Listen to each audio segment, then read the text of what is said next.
오늘은 연간 1200만 원을 초과하여 연금을 수령해도 절세하는 방법에 대해 말씀드리겠습니다. 본론에 앞서 먼저 퇴직연금에 대한 단계별 과세 방법에 대해 잠깐 보겠습니다. 퇴직급여나 연금계좌에 납입한 금액을 연금으로 수령할 경우에는 한꺼번에 인출하는 것을 방지하기 위하여 매년 인출할 수 있는 연금 수령한도를 정하여 이를 적용하고 있습니다. 연금 수령한도 산식은 보시는 바와 같습니다. 예를 들어 연금계좌의 평가액이 1억 원일 때 연금 수령한도는 연금 수령 연차가 1년 차이면 1200만 원, 그리고 연금 수령 연차가 6년 차이면 2400만 원입니다. 연금 수령한도를 산출할 때의 연금 수령 연차는 실제로 연금을 수령한 연차가 아니고 만 55세가 되고 연금계좌에 가입한 지 5년이 경과한 시점부터 기산됩니다. 이연퇴직소득에 대해서는 가입기간 5년 경과와 관계없이 만 55세부터 연금 수령이 가능합니다. 연금 수령 시 연금계좌 인출 순서입니다. 연금계좌 인출 순서는 소득세법 시행령에 정해져 있어 가입자가 마음대로 바꿀 수는 없습니다. 가장 먼저 IRP 불이백 중 세액공제 받지 않은 금액이 인출됩니다.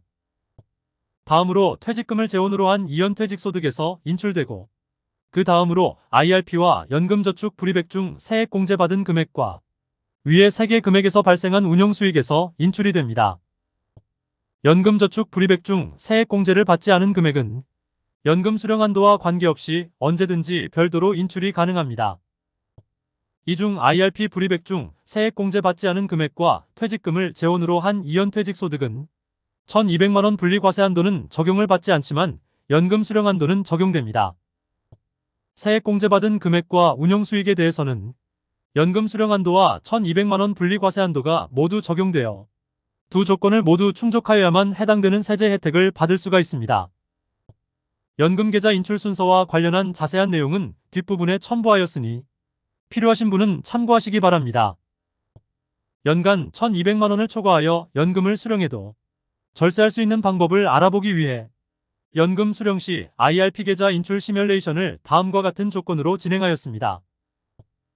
세액공제 받지 않은 금액과 이연퇴직소득 합계가 2억 4천만 원이고, 세액공제 받지 않은 금액과 이연퇴직소득에 대해 연리 3%의 운용수익이 창출되고, 소득세법에 의해 세액공제 받지 않은 금액과 이연퇴직소득이 먼저 인출되고 다음으로 운용수익이 인출되게 되는 조건으로 연금 수령 연차 7년 차인 만 61세부터 인출을 개시할 경우에 대해 IRP 계좌가 1개일 경우와 3개일 경우에 어떻게 달라지는지를 비교해 보았습니다.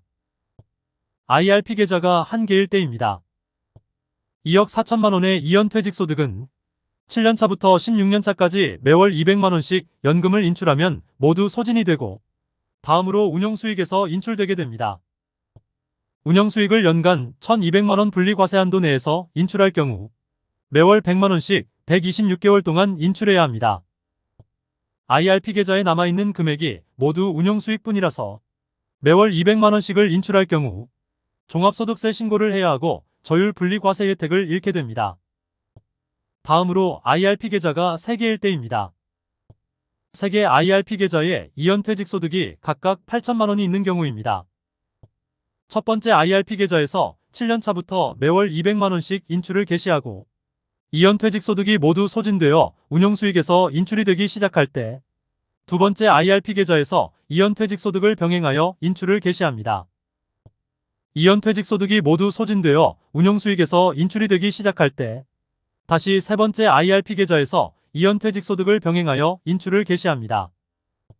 이렇게 하면 마지막 IRP 계좌의 운영수익을 연간 1200만 원 분리과세한도 내에서 인출할 경우 매월 100만 원씩 59개월 동안만 인출하면 됩니다. 이렇듯 IRP 계좌를 3개로 가져가면 126개월에서 59개월로 줄어드는 효과를 볼 수가 있습니다.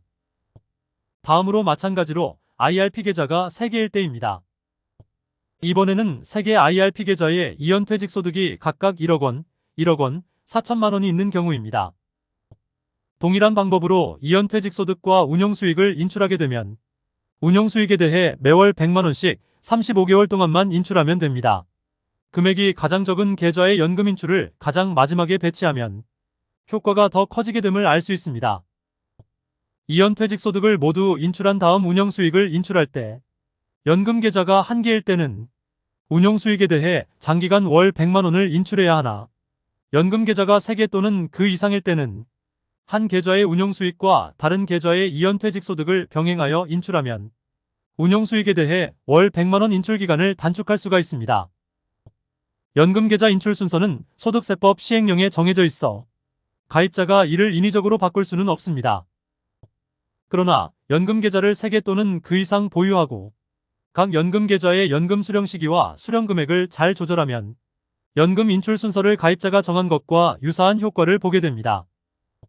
그리고 연금소득 분리과세 한도도 현행 1,200만 원에서 1,400만 원이나 2,400만 원으로 상향하자는 법안들도 발의가 되어 있어 머지않아 가시화가 될 것으로 보입니다. 그렇게 될 경우 연금계좌를 3개 또는 그 이상 보유할 때 그 효과는 더 커지게 될 것입니다. 연금소득 분리과세 한도 때문에 종합소득세 신고를 해야 할까봐 염려하여 금융자산을 연금계좌로 보유하는 것을 주저하실 필요는 더 이상 없을 것 같습니다. 오늘은 연간 1,200만 원을 초과하여 연금을 수령해도 절세하는 방법에 대해 알아봤습니다. 자료가 유익하셨다면 구독, 좋아요 부탁드립니다. 시청해주셔서 감사합니다.